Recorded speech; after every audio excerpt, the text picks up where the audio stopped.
নমস্কার, আপনারা দেখছেন ট্রাইব টিভি বাংলা। আপনাদের সঙ্গে আমার নাম শান্তনু। আর নীতি নির্ণয় না দুর্নীতি পর্বের পর পর্ব আপনারা দেখছেন, আমরা আপনাদের সামনে নিয়ে আসছি। নীতি নির্ণয় না দুর্নীতিতে এই মুহূর্তে দাঁড়িয়ে আমরা সবাই, মানে আমি, আপনি, আমরা প্রত্যেকে কিন্তু আরও একটা খুব গুরুত্বপূর্ণ বিষয় নিয়ে চিন্তা করছি। চিন্তা বলবো না, উদ্বেগ। যত দিন যাচ্ছে আমাদের কিন্তু উৎকণ্ঠা বাড়ছে, টেনশন বাড়ছে, উদ্বেগ বাড়ছে। বুঝতে পারছেন কি নিয়ে আমরা কথা বলছি? নীতি দুর্নীতিতে। আরও একটু হিন্ট দিই আপনাদের। যত দিন যাচ্ছে আমাদের মধ্যে কিন্তু প্যানিক জন্মাচ্ছে, অর্থাৎ আতঙ্ক জন্মাচ্ছে যে আবার কি সেই দিন ফেরত আসবে। সেই দিন মানে বেশি দূর নয়, 5 বছর, বছর 5 আগে সেই দিন কি আবার আসবে। এতক্ষণ নিশ্চয়ই বোঝা গেছেন আমি কিসের কথা বলছি। অর্থাৎ করোনার সময় যেদিন আমরা কাটিয়েছি প্রত্যেকে, আমি, আপনি, আমরা প্রত্যেকে জানি কত মানুষ কর্মহীন হয়েছেন, কি জীবন ধারণ, অর্থাৎ আমাদের প্রত্যেকের জীবন ধরন বদলে গেছিল এবং মানুষজন হাহাকার করেছে সেই দিন যেন আর কখনো ফেরত না আসে। সেদিন কি আরও একবার 2025-এ আমরা দেখতে পাবো। একথা কেন বলছি? কারণ এই মুহূর্তে দাঁড়িয়ে এইচএমপিভি ভাইরাস, যদি আমরা ডিটেলে বলি, অ্যানালাইজ করে আপনাদেরকে বলি, হিউম্যান মেটা নিউমো ভাইরাস, এইচএমপিভি ভাইরাস এই মুহূর্তে দাঁড়িয়ে কিন্তু একটা খুব বড় কনসার্ন, একটা খুব বড় উদ্বেগের কারণ আমাদের প্রত্যেকের কাছে। ইতিমধ্যেই আমাদের দেশে, যখন আমি এই প্রোগ্রাম করছি, এই প্রোগ্রামে শ্যুট করছি আমরা, ইতিমধ্যেই কিন্তু আমাদের দেশে, ভারতবর্ষে 3 জন আক্রান্ত হয়েছে। সেই রিপোর্ট আজকে কিন্তু কনফার্মড হয়েছে। তার মধ্যে বাচ্চা 2 জন ব্যাঙ্গালুরুতে। এবং এর কনসিকুয়েন্সেস কি হতে পারে, আগামী দিনে কতটা ভয়ঙ্কর রূপ নিতে পারে, কি করা দরকার আমাদের কি আতঙ্কিত হওয়া উচিত নাকি প্রিকশনস নেওয়া উচিত, অর্থাৎ প্রোটেকশন নেওয়া উচিত, এইসব নিয়ে কিন্তু আমরা আমাদের আজকের এই পর্ব খুব গুরুত্বপূর্ণ, খুব ইম্পর্টেন্ট। এবং আমরা চাইবো আপনারা প্রত্যেকে এই পর্ব দেখুন। আগামী দিনে এই পর্ব আমাদের সোশ্যাল মিডিয়া থেকে লোকজনকে দেখান, শেয়ার করুন, যাতে মানুষজনের কাছে এই বার্তা পৌঁছয় যে কি করণীয় উচিত। আতঙ্ক না করে আমাদের সাবধানে থাকতে হবে। এই নিয়েই আমরা কথা বলবো। আমাদের সঙ্গে রয়েছেন আমার পাশে প্রখ্যাত চিকিৎসক ডক্টর পার্থ গুছাইত। এবং ডক্টর গুছাইত, আপনাকে স্বাগত নীতি নির্ণয় এবং দুর্নীতি ট্রাইব টিভি বাংলায়। ডক্টর পার্থ গুছাইত কিন্তু এমডি মাইক্রোবায়োলজিতে, অর্থাৎ আপনারা প্রত্যেকে জানবেন এই সাবজেক্টে কথা বলতে গেলে কিন্তু মাইক্রোবায়োলজি খুব ইম্পর্ট্যান্ট একটা পার্ট। এবং আমরা তাই জন্যই ডক্টর গুছাইতকে আমাদের স্টুডিওতে আজকে আমন্ত্রণ জানিয়েছি এবং আমরা কৃতজ্ঞ যে আপনি আপনার সময় নষ্ট করেও আমাদের মধ্যে এসছেন। এবং তার সঙ্গে পিজি ডিপ্লোমা ওনারা আছেন ইনফেকশিয়াস ডিজিজের ওপর। বুঝতেই পারছেন যে একদম পারফেক্ট মানুষ যাকে আমরা আজ এনেছি আপনাদের সামনে এই বিষয়ে, অর্থাৎ এইচএমপিভি কতটা ভয়ানক রূপ নিতে পারে আগামী দিনে আপনাদের সামনে তুলে ধরতে। ডক্টর গুছাইত, প্রথমে যেটা আপনাকে আমি জিজ্ঞেস করব যে এই 2025 সবে শুরু হয়েছে, এখনও আমরা প্রথম উইকে আছি। প্রথমেই কিন্তু একটা এত বড় ঝটকা বলা যায়। আবার কি মানুষজন 5 বছর আগের দিনগুলোর কথা ভাবছেন? প্রথম কথা আমরা আপনাকে জিজ্ঞেস করবো, একটু যদি ডিটেলে বলেন দর্শকদেরকে এই এইচএমপিভি ভাইরাস জিনিসটা।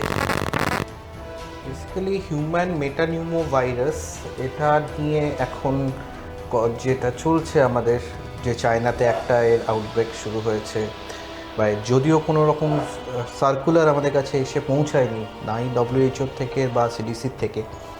বেসিক্যালি এটা কিছুই না, সেম ফ্লু ভাইরাসের মতোই একটা RNA virus, usually mild symptom করে। এটা হিউম্যান মেটানিউমো ভাইরাস আমাদের 4 রকমের আছে basically, type A1, A2, B1, B2। ওকে। এবং এটা সেম ফ্লু লাইক ইলনেস করে, ওকে, মাইল্ড ইলনেস করে। মোস্ট অফ দ্য কেসে হসপিটালাইজেশন কোনো দরকার হয় না। বেশ। এবং ইউজুয়ালি এটা ইনফেক্ট করে এক্সট্রিম অফ এজেস, মানে লেস দ্যান 5 ইয়ার্সে এবং মোর দ্যান 65 ইয়ার্স যারা এজ, ঠিক আছে। এবং যাদের ইমিউনো কম্প্রোমাইজ কন্ডিশন আছে, যারা ধরুন কেমোথেরাপিতে আছে বা কোনো ক্রনিক লাং ডিজিজে ভুগছে, অ্যাসমা বা সিওপিডিতে ভুগছে, তাদের ক্ষেত্রে এটা কখনো কখনো সিভিয়ার রূপ ধারণ করতে পারে। বেশ। কিন্তু তারও পার্সেন্টেজ খুবই কম। তো বেসিক্যালি মোস্ট অফ দ্য কেসেই কিন্তু হসপিটালাইজেশনও দরকার হয় না, বাড়িতেই ঠিক হয়ে যায়। যদি কখনো হসপিটালাইজেশন দরকার হয়, স্পেশালি আমি এটা বললাম এক্সট্রিম অফ এজে, তখন অনেকের হয়তো অক্সিজেন দিতে দরকার হতে পারে, বা খুব রেয়ার কেসে কখনো ভেন্টিলেট করতে হতে পারে। বেশ, আমরা স্বাভাবিকভাবে যে ডক্টর গোছাইয়ের পরের প্রশ্ন আমার থাকবে যে এই যে আমরা এখন কোভিড দেখেছিলাম 5 বছর আগে, তখনও কিন্তু আমরা দেখেছি যে চায়না উৎপত্তি স্থল, যেখান থেকে প্রথম জিনিসটা শুরু হয়। তো এখানেও যে এই যে নতুন ভাইরাসের নিয়ে আমরা প্রত্যেকে কথা বলছি, HMPV, মানুষ কিন্তু আতঙ্কিত হয়ে যাচ্ছেন এবং প্রত্যেকে কিন্তু আবার আমাদের জিজ্ঞেস করছেন যে আবার কি সেই দিন আসছে, অর্থাৎ আমরা যেভাবে কাটিয়েছিলাম ভ্যাকসিনেশন থেকে শুরু করে সব কিছু থেকে। তো টেকনিক্যালি যদি আপনি যা এখন আমাকে যেটুকু ইনফরমেশন দিলেন, আমি তো কোনো পার্থক্য পেলাম না, মানে ভ্যারিয়েন্টের ওয়াইজ থেকে বাদ দিয়ে। দেখুন, কোভিড জিনিসটা কী ছিল, কোভিড-19 করোনা ভাইরাস আমাদের আছে এনভায়রনমেন্টে নাও, স্পেসিফিক্যালি SARS-CoV-2 যেটা দিয়ে আমাদের কোভিড-19 হয়, প্যান্ডেমিক হয়, সেই স্ট্রেনটা কিন্তু আগে ছিল না। প্রথম সেই 2020তেই আমাদের এলো, যেটা চায়না উৎপত্তি স্থল, সেখান থেকে ওয়ার্ল্ড ওয়াইড ছড়িয়ে পড়লো, প্যান্ডেমিক করলো। বাট হিউম্যান মেটানিউমো ভাইরাসটা কিন্তু কোভিড-19 মানে SARS-CoV-2 এর মতো নিউ ভাইরাস নয়। It is known to us, এবং অ্যাক্রস দ্য ওয়ার্ল্ড কিন্তু মেটানিউমো ভাইরাস বিভিন্ন সময়, ইউজুয়ালি উইন্টার সিজনেই আসে, স্মল আউটব্রেকস হয় বাচ্চাদের। অতএব এটা কিন্তু নতুন নয়, আমরা কিন্তু প্রায়শই পেয়ে থাকি। তো কোভিড-19 আমাদের SARS-CoV-2 যেটা এসেছিল প্রথম 2020তে এবং ওয়ার্ল্ড ওয়াইড প্যান্ডেমিক করেছিল, কিন্তু হিউম্যান মেটানিউমো ভাইরাস কিন্তু আমাদের কাছে নতুন ভাইরাস নয়। বেশ, এটা কিন্তু আমাদের লাস্ট কয়েক বছর ধরে, সিন্স 2001 যেটা যখন এটা প্রথম ডিসকভার হলো, তারপর থেকে এভরি উইন্টারে কিন্তু অ্যাক্রস দ্য ওয়ার্ল্ড, US, ইউকেতে, ইন্ডিয়াতে সিজনাল আউটব্রেকের মতো হয়, স্মল আউটব্রেকের মতো। তবে এটা নতুন নয়, নতুন ভাইরাস নয়, কোনোভাবেই নতুন ভাইরাস নয়। খুব ইম্পর্টেন্ট তথ্য আপনাদের জন্য কিন্তু ডক্টর গুচ্ছাইত রাখলেন যে HMPV ভাইরাস, আতঙ্কিত হবেন না, এটা কিন্তু নতুন কোনো ভাইরাস নয়। অর্থাৎ আপনি বলছেন আমাদের এই দেশে, প্রবাবলি এই রাজ্যেও এই ভাইরাস কিন্তু আগেও আমরা আক্রান্ত হয়েছি। এটা নর্মাল ফ্লু, ইনফ্লুয়েঞ্জা, যেমন সর্দি কাশি শীতকালে সাধারণত হয়ে থাকে। প্লিজ নেক্সট বলুন। তো সেটাই, মানে এই ভাইরাসটা উইন্টার সিজনে ইউজুয়ালি স্মল আউটব্রেক করে এবং স্প্রিং পর্যন্ত চলে। বেশ, হ্যাঁ, এবং মেইনলি বাচ্চাদেরকে এবং বয়স্কদের যারা ইমিউনোকম্প্রোমাইজ তাদেরকে ইনফেক্ট করে। কিন্তু কখনোই সিভিয়ার ইলনেস কিন্তু করার মানে probability is very less. We have not seen any cases মানে যেটা সিভিয়ার হয়ে গেছে খুব, হ্যাঁ, সব মাইল্ড কেসই মোস্টলি, এবং রিকভার করে গেছে within 3-4 days। Okay okay. And যাদের হসপিটালাইজেশন দরকার হয়েছে, হ্যাঁ, তাদের ক্ষেত্রেও maximum oxygen therapy, IV fluids, এটাই কাজ হয়ে গেছে। ওকে, আমি অবভিয়াসলি আপনাকে পরের প্রশ্নটা করবো। আপনি যে বয়সের ব্র্যাকেট বললেন, একদম ছোট বাচ্চা, আজকেই আপনারা জানবেন হয়তো, যখন আমরা অনুষ্ঠান করছি 3 জন এফেক্টেড হয়েছে এই মুহূর্তে, আপনার কাছে ডেটা আছে। 2 জন, তার মধ্যে কিন্তু একজন 6 মাসের বাচ্চা, একটা 3 মাসের, 8 মাসের বাচ্চা, 3 মাসের 8 মাসের বাচ্চা। তাহলে আপনি যে প্রথম যেটা বললেন আমাকে, যে সাধারণত বাচ্চা এবং অ্যাবাভ 60, এই 65, এদের কাছে কত ফেটেল হতে পারে কি এটা? হ্যাঁ, এদের কাছে ফেটাল হতে পারে, কিন্তু সেটাও রেয়ারলি আমরা দেখেছি যে খুব কম হয়েছে। ইউজুয়ালি কিন্তু আমি যেটা বললাম, মাইল্ড সিমটমস করে ইনফ্লুয়েঞ্জার মতোই, হ্যাঁ।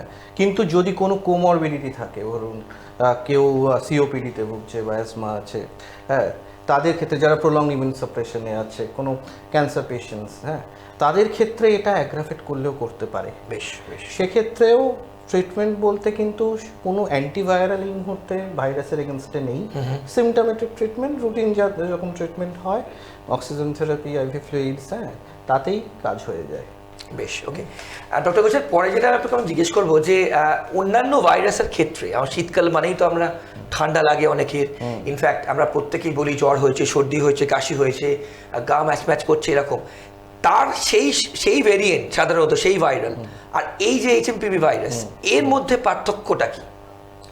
দেখুন এর মধ্যে পার্থক্য সেরকম কিছুই নেই, ইটস সেম লাইক মানে নর্মাল ভাইরাসের সঙ্গে রাদা। হ্যাঁ, যেরকম ফ্লু হয় প্রত্যেক বছর আমাদের উইন্টার সিজনে ইনফ্লুয়েঞ্জা এ, ইনফ্লুয়েঞ্জা বি দিয়ে, বা আমরা লাস্ট 2 বছর আগে আমরা মনে থাকবে আপনার বাচ্চাদের অ্যাডিনোভাইরাস ঠিক, ঠিক, ঠিক, ঠিক। খুব Right. হয়েছিল, Right. প্রচুর একটা সার্চ হয়েছিল অ্যাডিনোভাইরাস নিয়ে।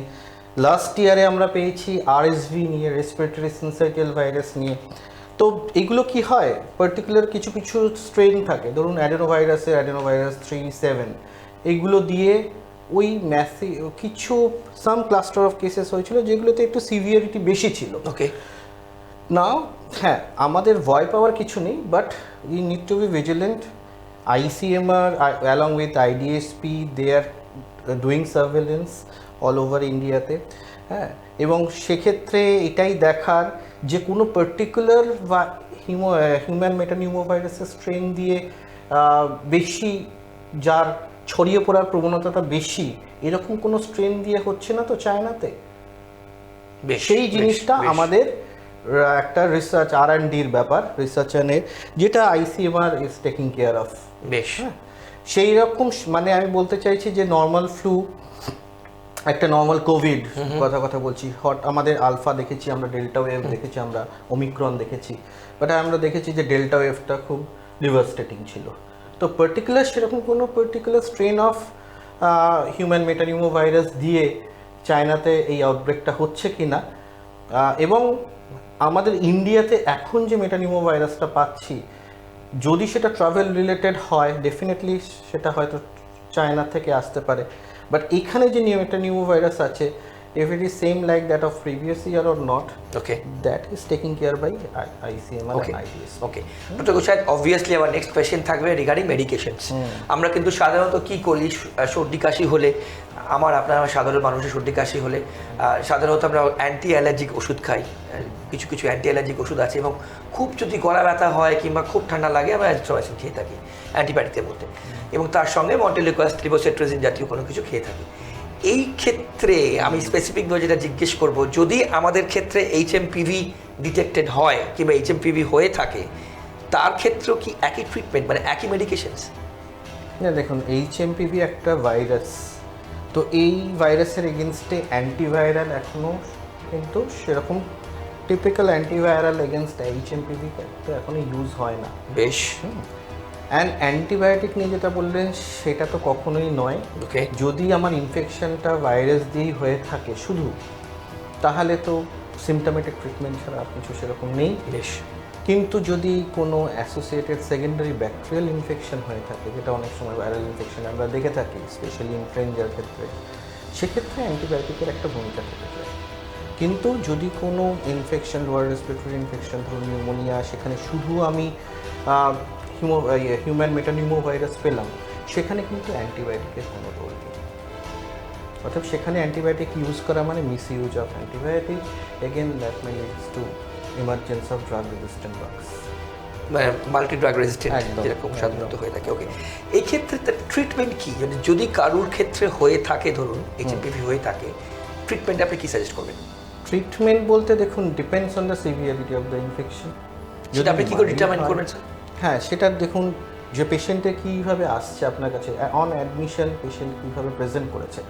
ধরুন একটা পেশেন্টে হাই ফিভার, বাচ্চা একটা আসলো, তার হাই ফিভার, সে তার শর্টনেস অফ ব্রেথ, কফ, হ্যাঁ, তার স্যাচুরেশন মেনটেন হচ্ছে না, তাকে তখন অক্সিজেন থেরাপি আমাদের দিতে হয়, সাপোর্ট। মানে 95-এর কম হলে? হ্যাঁ, যদি রুম এয়ারে দেখি যে 94%-এর কম আছে, হ্যাঁ, SpO2, সেক্ষেত্রে তখন অক্সিজেন থেরাপির প্রশ্ন আসে।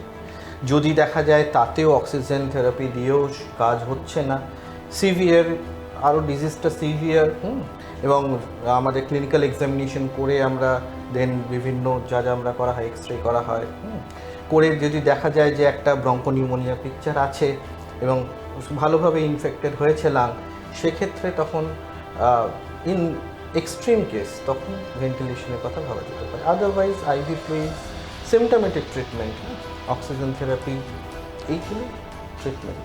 এগুলো ট্রিটমেন্ট। ওকে স্যার, যেটা আমি পরবর্তী প্রশ্ন করবো একটা গোছাই, যে এরম ধরনের ভাইরাস হলেই আমরা আগেও দেখেছি বা আগের অভিজ্ঞতা থেকে বলছি, লাং কিন্তু প্রথম এফেক্টেড হয়, আপনি যেটা বললেন।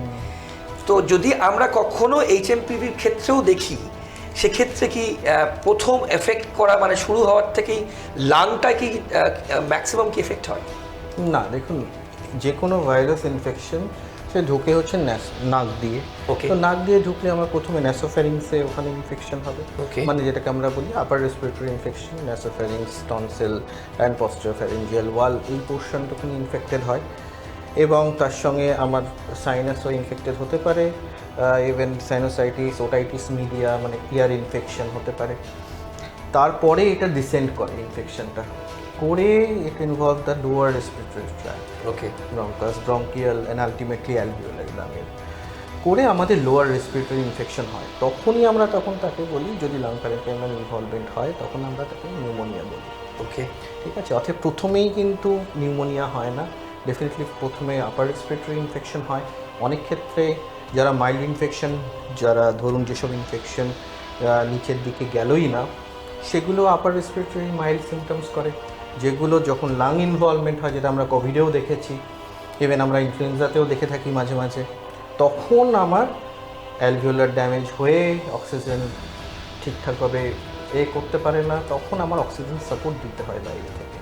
তো সেক্ষেত্রে আমার তখন এলআরটিআই হয়, মানে লোয়ার রেসপিরেটরি ট্র্যাক্ট ইনফেকশন। অর্থাৎ প্রথমেই এলআরটিআই হয় না, first URTI followed by URTI মানে upper respiratory infection, LRTI is lower respiratory infection. Okay, এই ব্যান কতদিন থাকতে পারে ডক্টর গোছাই? মানে যদি কেউ এইচএমপিভিতে আক্রান্ত হয়, সাধারণত আমরা সর্দি কাশির ক্ষেত্রে দেখে থাকি সপ্তাহখানেক কি 3-4 দিন, তারপর আস্তে আস্তে কিন্তু ভেপার টেপার নিলে, গার্গল করলে, নিয়মিত যে ওষুধগুলো আপনি বললেন, অ্যান্টি অ্যালার্জিক ওষুধ খেলে কিন্তু ঠিক হয়ে যায়। এই ক্ষেত্রে কি হয়? এই ক্ষেত্রে দেখুন, এই ভাইরাসটার ইনকিউবেশন পিরিয়ড হচ্ছে 3 থেকে 4 দিন, মানে ভাইরাসটা ঢোকার পর থেকে আমার শরীরে ইনফেকশন শুরু হওয়া, এই যে পোর্শনটুকুনি, এটাকে আমরা ইনকিউবেশন পিরিয়ড বলি, এটা 3 থেকে 4 দিন। আর ভাইরাসটা যদি ইনফেকশন ডিজিজ ডিউরেশন বলি, তাহলে এটা almost approximately 5 to 7 days. Okay, in case of mild to moderate disease, in case of severe disease এটা কিন্তু 2-3 সপ্তাহ থাকলেও থাকতে পারে। ওকে, বেশ, 2 থেকে 3 সপ্তাহ, বেশ। ওকে, পরবর্তী যেটা আমি জিজ্ঞেস করব ডক্টর গোছের আপনাকে, এই যে ধরুন এইচএমপিভি, আপনি যেহেতু খুব ইম্পর্টেন্ট ইনফরমেশন আমরা শেয়ার করলেন দর্শকদের জন্য, যে এটা কিন্তু প্রায় এ রাজ্য হয়তো হয়েছে আগে আমরা পেয়েছি, সুতরাং এখানে আতঙ্ক হওয়া কিংবা নতুন কোনো ভেরিয়েন্ট চলে এলো যার কোনো ট্রিটমেন্ট নেই, সেরকমটা কিন্তু নয়, ঠিক বললাম? না, একেবারেই নয়, একদমই না, রাইট। তো আপনারা কিন্তু এরকম আতঙ্কিত হওয়ার কিংবা প্যানিক গ্রিপ্ট হওয়ার কোনো কারণ নেই, রাইট? যে আমার এইচএমপিভি আবার আসছে, আবার সেই দিন আসছে, যেগুলো প্রত্যেকটা মানুষ যত দিন যাচ্ছে আতঙ্কিত হচ্ছেন, ইন্ডিয়ায় ধরা পড়ছে, কিন্তু এরকম কিন্তু ব্যাপারটা নয়। ডক্টর গোচ্ছায় পরিষ্কার বললেন, এবং উনি এমডি মাইক্রোবায়োলজিতে, সুতরাং আপনারা ডেফিনেটলি বুঝতে পারছেন যে সেরকম সেই দিন আসবার কিন্তু খুব একটা চান্স কিন্তু নেই, ঠিক বললাম তো? খুব একটা চান্স নেই, একেবারেই নয়। অযথা আতঙ্কিত হবেন না।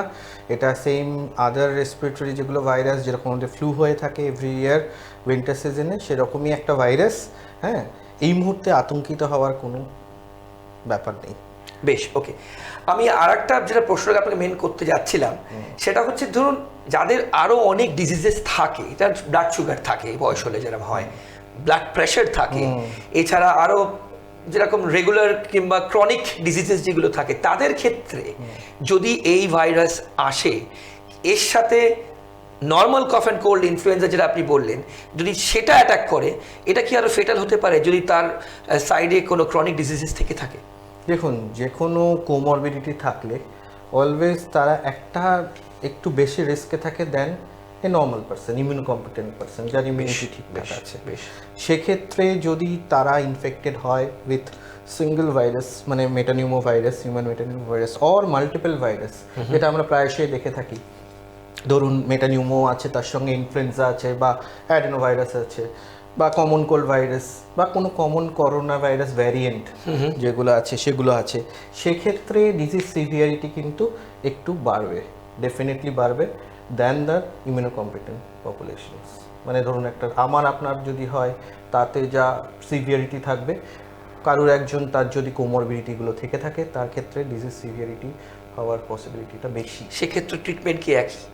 ট্রিটমেন্ট একই, সবার ক্ষেত্রে ট্রিটমেন্ট একই, শুধু হ্যাঁ তো আমাদের দিক থেকে যেটা বলার যে বাচ্চাদের এবং যারা কোমরবিডিটি আছে এবং মোর দ্যান 65 ইয়ার ওল্ডার ইন্ডিভিজুয়ালস, তাদের ক্ষেত্রে কিন্তু সচেতনতাগুলো মেনটেন করা উচিত। বেশ, ঠিক আছে, মানে প্রিভেন্টিভ মেজার্সগুলো, হ্যাঁ, তাদের মধ্যে বা সবথেকে ইম্পর্টেন্ট তো ডেফিনেটলি যে যথাসম্ভব ভিড় অ্যাভয়েড করা, যেখানে গেলেও যদি আনঅ্যাভয়েডেবল সিচুয়েশন থাকে তাহলে মাস্ক ইউজ করা, এবং হ্যান্ড হাইজিন মোস্ট ইম্পর্টেন্ট।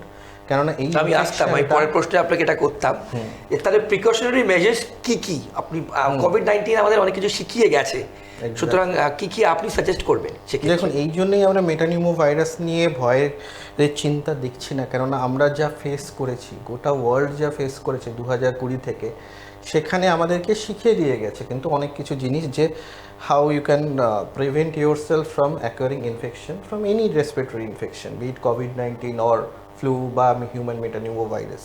অতএব the most important one is using of mask use করা, এবং যেখানে আপনি যাচ্ছেন কোনো ক্রাউডেড প্লেস অ্যাভয়েড করা, হ্যান্ড হাইজিন মেনটেন করা, কমনলি টাচ সারফেস যেগুলো ধরুন ডোর নব, হ্যান্ডেল, হ্যাঁ, কম্পিউটার, ফোন, হ্যাঁ, এইগুলোকে ক্লিন রাখা যত সম্ভব।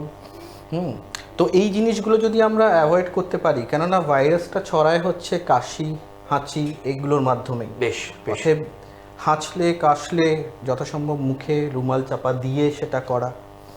অর্থাৎ সব জিনিসগুলোই কিন্তু আমরা ফলো করেছি লাস্ট 2 বছর, 3 বছর, 4 বছর ধরে আমরা ফলো করে এসেছি কোভিড-19 জন্য। হ্যাঁ, সেম জিনিসটাকেই আমার মনে হয় ফিরিয়ে আনা উচিত। হ্যাঁ, আমাদের প্যানিক হওয়া উচিত না, বাট হ্যাঁ, ডেফিনেটলি সচেতন থাকাটা খুব জরুরি। বেশ, আমরা আরও অনেক ডিটেলে ডিসকাশনে যাব, এবং সব থেকে যেটা বড় ভয় এবং বড় মানুষদের কাছে এই মুহূর্তে দাঁড়িয়ে আপনি যেখানেই যাবেন, যত দিন যাচ্ছে, তারা কিন্তু সংবাদ মাধ্যমের মানুষ দেখলেই একটা প্রশ্ন করছেন, সে মেট্রো হোক, ডক্টর কুচাইদ বাস হোক, রাস্তা হোক, এমনি নর্মাল যদি আপনি কোথাও ট্রাভেল করেন, যে দাদা আবার কি করোনার দিন ফেরত আসছে, মানে লকডাউন ফেরত আসছে। এটা কিন্তু একটা খুব বড় প্রশ্ন। আবার কি লকডাউন, আবার কর্মহীন, আবার মানুষজনে কি প্যানিক, আবার মানুষজন কি খাবারের জন্য লাইন দিতে হবে, হ্যাঁ, আবার সেই দিন 5 বছর আগে যে আমরা কাটিয়ে এসেছি, এটা কিন্তু প্রত্যেক মানুষের এখন প্রশ্ন। আমরা পরের পর্বে, যেহেতু আমাদের টাইম স্টিপুলেটেড প্রোগ্রাম, আমরা পরের পর্বে এটা নিয়ে ডিসকাস করবো। শুধু কেন নীতি নির্ণয়ের দুর্নীতিতে আমরা এই অনুষ্ঠানে এই টপিক আনলাম, আমি একটু আপনার থেকে জানবো। এই লকডাউন নিয়ে কিন্তু কোভিডের সময় প্রচুর দুর্নীতি হয়েছে, প্রচুর মানুষ, প্রচুর অর্গানাইজেশন বলবো, এবং তারা বিভিন্নভাবে কিন্তু মানুষদের ওপর প্রেশার ক্রিয়েট করেছেন, মানুষদের ভুল বুঝিয়েছেন, এবং তারা কিন্তু দুর্নীতি করেছেন, ব্যবসা করেছেন। এবং আপনারা জানেন, আমরা প্রত্যেকে তার অভিজ্ঞতা আছে, আপনি অ্যাজ আ ডক্টর তো ডেফিনেটলি বলবেন। তো যদি একটু এক লাইনে বলেন, আমরা শেষ করবো এই পর্ব, এবং পরের পর্ব লকডাউন নিয়ে আমরা কিন্তু আসবো। একটু যদি এক লাইনে বলেন যে এই নতুন যে ভাইরাস HMPV, আমাদের আবার সেই লকডাউনের দিন আসবে না তো? আশা করা যায় না, কেননা দেখুন, কোভিড-19টা WHO ঘোষণা করেছিল দিস এ প্যান্ডেমিক, রাইট। তো সেই জন্য আমাদেরকে তার স্প্রেডটাকে আটকাতে গিয়ে লকডাউন করতে হয়েছিল। বেশ, ডিটেলে আমরা পরবর্তী পর্বে আসবো। আপনাদের কিন্তু ডিটেলে পরবর্তী পর্ব, অর্থাৎ এই অনুষ্ঠান নীতি নির্ণয় দুর্নীতির পরবর্তী পর্ব দেখতে হবে, যেখানে আমরা ডিসকাস করব শুধুমাত্র সেই দিন 2005, অর্থাৎ 5 বছর আগে, মাফ করবেন, 5 বছর আগে যেদিন আমরা দেখেছিলাম, সেই দিন কি আবার আসছে? আবার কি লকডাউন? আবার কি সব বন্ধ? আবার কি সোশ্যাল ডিস্টেন্সিং? রাস্তায় টাইমের পর বেরোনো যাবে না, বাড়িতে থাকতে হবে গৃহবন্দী অবস্থায়? নীতি নির্ণয় দুর্নীতির পরবর্তী পর্ব কিন্তু দেখতেই হবে। আজ এ পর্যন্ত এই পর্ব। অন্যান্য সব খবরের জন্য দেখতে থাকুন ট্রাইবস টিভি বাংলা, বাংলার আপন। নমস্কার, ভালো থাকবেন। নমস্কার।